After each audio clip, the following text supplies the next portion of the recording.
विद्यानिवास मिश्र का जीवन परिचय। विद्यानिवास मिश्र संस्कृत के विद्वान, जाने माने भाषाविद, हिंदी साहित्यकार और सफल संपादक थे। उन्हें सन 1999 में भारत सरकार ने साहित्य एवं शिक्षा के क्षेत्र में पद्म भूषण से सम्मानित किया था। ललित निबंध परंपरा में ये आचार्य हजारी प्रसाद द्विवेदी और कुबेरनाथ राय के साथ मिलकर एक त्रयी रचते हैं।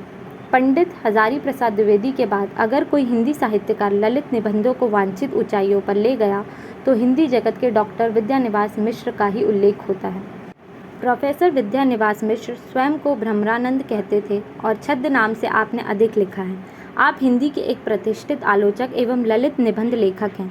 साहित्य की इन दोनों ही विधाओं में आपका कोई विकल्प नहीं है। निबंध के क्षेत्र में मिश्र जी का योगदान सदैव स्वर्णाक्षरों में अंकित किया जाएगा। प्रोफेसर विद्यानिवास मिश्र के ललित निबंधों की शुरुआत में पहला निबंध संग्रह 1952 में चितवन की चाह प्रकाश में आया है। आपने हिंदी जगत को ललित निबंध परंपरा से अवगत करवाया। निष्कर्ष रूप से ये कहा जा सकता है कि प्रोफेसर मिश्र जी का लेखन आधुनिकता की मार, देशकाल की विसंगतियों और मानव की यंत्र का चरम आख्यान है, जिसमें वो पुरातन से अद्यतन और अद्यतन से पुरातन की बौद्धिक यात्रा करते हैं। मिश्र जी के निबंधों का संसार इतना बहुआयामी है कि प्रकृति, लोकतत्व, बौद्धिकता, सृजनात्मकता, कल्पनाशीलता, काव्यात्मकता, रम्य रचनात्मकता, भाषा की उर्वर सृजनात्मकता, संप्रेषणीयता इन निबंधों में एक साथ अंतर्ग्रंथित मिलती है। निबंध का सार। विद्यानिवास मिश्र का निबंध मेरे राम का मुकुट भीग रहा है में मिश्र जी का मन राम के मुकुट भीगने की चिंता से व्यथित है। साथ ही लक्ष्मण का दुपट्टा और सीता की मांग के सिंदूर के भीगने की चिंता भी उन्हें है। उनका चिरंजीव और उनकी मेहमान एक लड़की संगीत कार्यक्रम में गए थे। रात के 12 बजे तक भी वह नहीं लौटते तो मिश्र जी का मन दादी नानी के उन गीतों की ओर जाता है जब वह उनके लौटने पर गाती थी, मेरे लाल को कैसा वनवास मिला था। उस समय तो यह आकुलता समझ नहीं आती, परंतु आज जब हम उसी स्थिति में पहुंच गए हैं तो उस गीत का एक एक शब्द सार्थक लगता है। मन उन लाखों करोड़ों कौशल्याओं की ओर दौड़ता है जिनके राम वन में निर्वासित हैं और उनके मुकुट भीगने की चिंता है। मुकुट लोगों के मन में बसा हुआ है। काशी की रामलीला आरंभ होने से पहले निश्चित मुहूर्त मुकुट की पूजा की जाती है। मुकुट तो मस्तक पर विराजमान है। राम भीगे तो भीगे पर मुकुट न भीगने पाए, इसी बात की चिंता है। राम के उत्कर्ष की कल्पना न भीगे, वह हर बारिश में, हर दुर्दीन में सुरक्षित रहे। राम तो वन में लौटकर राजा बन जाते हैं, परंतु सीता रानी होते ही राम द्वारा निर्वासित कर दी जाती है। पर इस निर्वासन में भी सीता का सौभाग्य अखंडित है। वह राम के मुकुट को तब भी प्रमाणित करता है और राम को पीड़ा भी देता है। इस पीड़ा से राम का मुकुट इतना भारी हो जाता है कि वह इस बोझ से कराह उठते हैं और इस वेदना की चित्कार से सीता के माथे का सिंदूर और दमक उठता है। ये सोचते सोचते 4 बज गए और अचानक चिरंजीव और लड़की के आने की आवाज़ आई।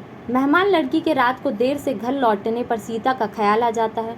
ये ख्याल आज की अर्थहीन उदासी को कुछ ऐसा अर्थ हो जाता है जिससे ज़िंदगी ऊब से कुछ उबर सकती। मेरे राम का मुकुट, पीढ़ियों की खाई का लेखा जोखा। विद्यानिवास मिश्र द्वारा लिखित मेरे राम का मुकुट भीग रहा है एक बहुचर्चित उद्देश्य पर निबंध है। इस निबंध में लेखक एक और जहां राम, सीता और लक्ष्मण के वनवास कथा का आधार लेते हैं, वहीं दूसरी ओर भारतीय संस्कृति में व्याप्त लोक रीति की ओर हमारा ध्यान आकर्षित करना चाहते हैं। लेखक विद्यानिवास मिश्र ने बड़ी ही सफलता से नई और पुरानी पीढ़ी के बीच बढ़ती हुई दूरी को अंकित किया है। मेरे राम का मुकुट भीग रहा है कहकर लेखक ने पुरानी पीढ़ी की अपनी संतानों के लिए चिंता को उजागर किया।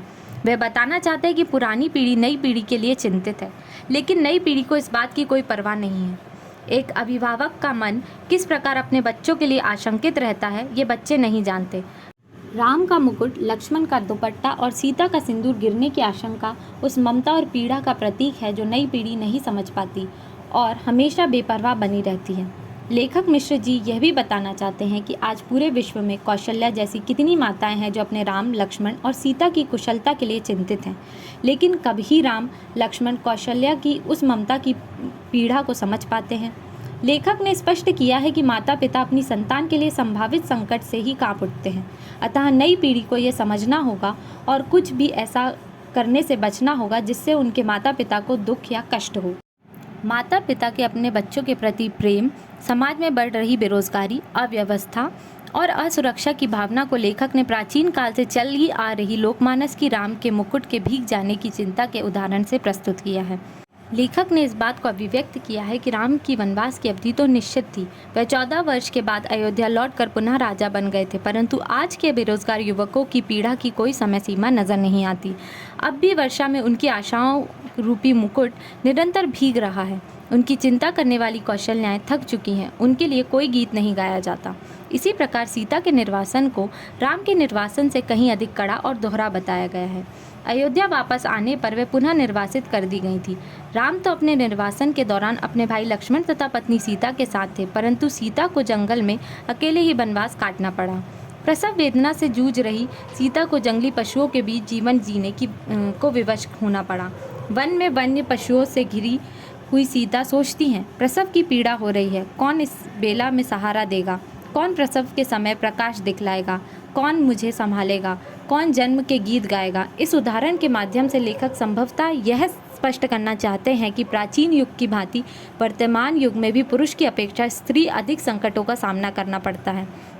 हर गली में खतरनाक तत्व नजर आते हैं। इस प्रकार लेखक ने लोकगीत मेरे राम के भीजे मुकुटवा के माध्यम से करोड़ों कौशल्याओं की चिंता को अभिव्यक्ति प्रदान की है, जो अपने रामों, संतानों, पुत्रों या पुत्रियों के लिए वर्तमान समाज में व्याप्त अव्यवस्था, बेरोजगारी तथा असुरक्षा के कारण प्रायः चिंतित रहती हैं। राम मंदिर में भले ही प्रतिष्ठित हों, आम जन के मन में उनकी छवि एक वनवासी की ही है, जिसने अपार कष्ट सहे। इस वनवासी राम से एक आधुनिक मन किस तरह संवाद करता है, उसकी वानगी है ये निबंध। मेरे राम का मुकुट भीग रहा है निबंध मिश्र जी की भारतीय भावना और चिंतन को व्यक्त करता है। इस निबंध में भारतीय सांस्कृतिक बोध है, जिसमें सद्गृहस्थ की भारतीयता, मानवीयता भावना और ममत्व चेतना को अभिव्यक्ति प्रदान की गई है। इस प्रकार हम कह सकते हैं कि मिश्र जी के निबंध अंतर्वस्तु की दृष्टि से समग्रता के संवाहक हैं। सामाजिक रूढ़ियों से लेकर आधुनिकता का नवीन वातावरण और प्राचीन संस्कृति से लेकर वर्तमान में उसकी दशा दुर्दशा आदि सब पर सम्यक प्रकाश इस निबंध में डाला गया है। अपने निबंधों में विभिन्न पक्षों पर विचार करते हुए जहां मिश्र जी विशेष गंभीर दिखाई देते हैं, वहीं भाषा और संस्कृति जैसे तत्वों का निरादर होते देख वे अज्ञा बेताल बन जाते हैं और उनका आत्मिक तेज एवं ब्राह्मणत्व दोनों जाग उठता है। उनके निबंधों में यही आत्मविश्वास एवं सम्यक दृष्टि सर्वत्र विद्यमान है।